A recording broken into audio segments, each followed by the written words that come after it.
L'histoire de Marbella est un peu une histoire atypique parce que j'étais étudiante en droit, donc tout d'abord en Picardie puisque je suis originaire d'ici, puis après à Paris. Et finalement, en maîtrise de droit, je me suis posé des questions sur mon orientation et j'ai fait un stage d'attaché de presse.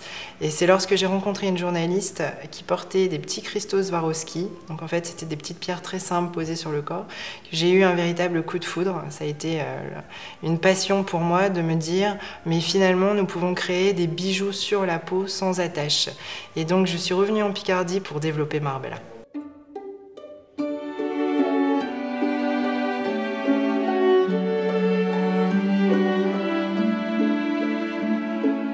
Donc ici nous sommes en plein cœur de l'atelier de fabrication de Marbella qui se situe à Sailly-Lorette. C'est un petit village dans la Somme à 30 km d'Amiens. Et c'est vraiment ici que sont confectionnés les bijoux de peau. Tout est artisanal, donc il n'y a pas de machine, pas d'usine à visiter.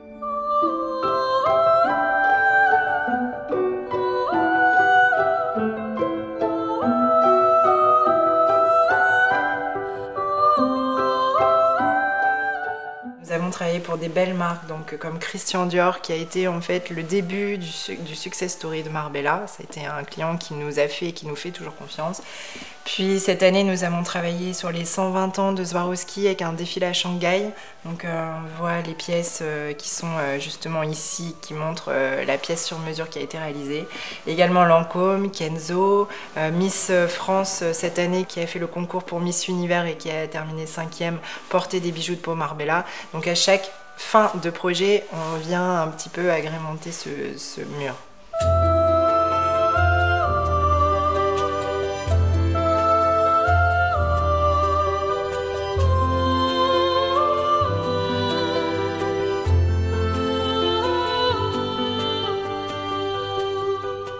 En fait, l'histoire de Marbella, c'est aussi une histoire de temps. C'est-à-dire que lorsque j'ai créé Marbella, je pensais que ça allait très vite, je connaîtrais le succès rapidement.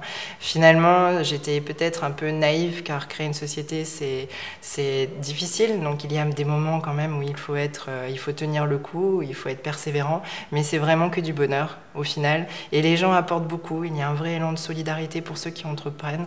Donc il faut être persévérant et puis continuer. Et si on y croit, tout peut réussir.